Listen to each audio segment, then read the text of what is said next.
Alright, just got done welding the core to the bride costume here. And it looks like it came out pretty good. My welds are hideous. I know that. Thank you. But it is welded. It's still hot. Got it all welded together and everything. I've put my weight on it. This thing's not going anywhere. The verticals, instead of using square tubing, I couldn't figure out a way to do... I didn't have a lot of square tubing laying around, so I went ahead and used some of the carbon steel that we were going to use for CyberX stilts prior to not going with stilts. So that's all welded together. Letting this cool off, and letting me cool off, and my welder, because my welder's not exactly the best top-of-the-line thing, but it does the job. Cooling off, and then I'm going to put a 90-degree angle in here and in here, just to make sure, because I'm a big fan of overbuilding things, because in this case, if we're going to have a problem, it's going to be a disastrous problem, because if one of these welds cracks, this thing breaks. This is the entire costume. The entire costume is going to have its weight held by this thing. We're actually going to have all three of each side, all of the legs on the sides here.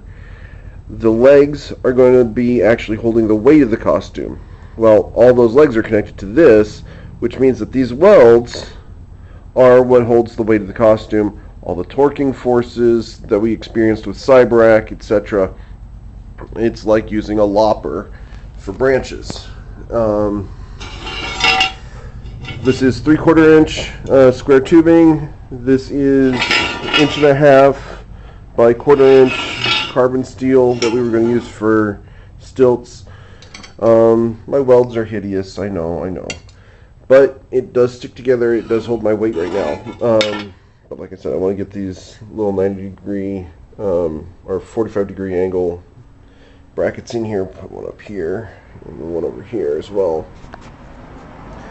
because using the loppers to cut tree branches, you cut through a 2-inch, 3-inch branch real easy with something that's 3 feet long. Well, we've got 3-foot long legs coming off the side here, up and then back down. They're 3.5 feet of steel is going to be inside of each leg, and then we're going to put attachment points on the outside here.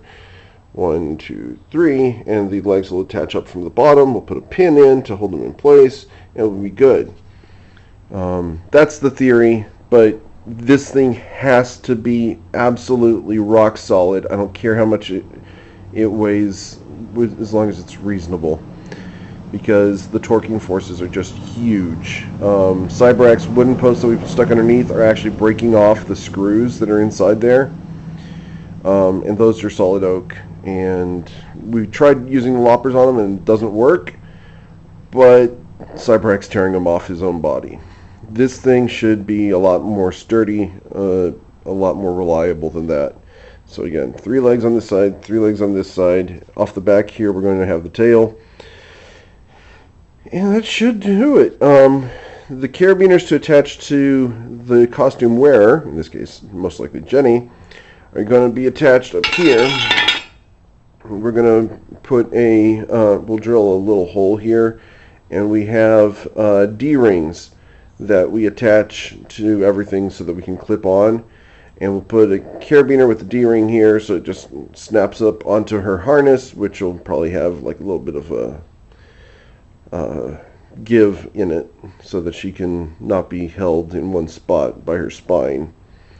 But that'll allow her to drag the costume along on its wheels, and in theory be really comfy, because all the weight's going to be held by this instead of her back, because Cyberach is flippin' heavy.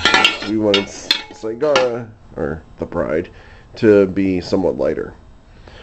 Alright, oh yeah, this thing right now weighs about, I'd say 2 to 3 pounds, but since it's the core of the costume, we don't really care.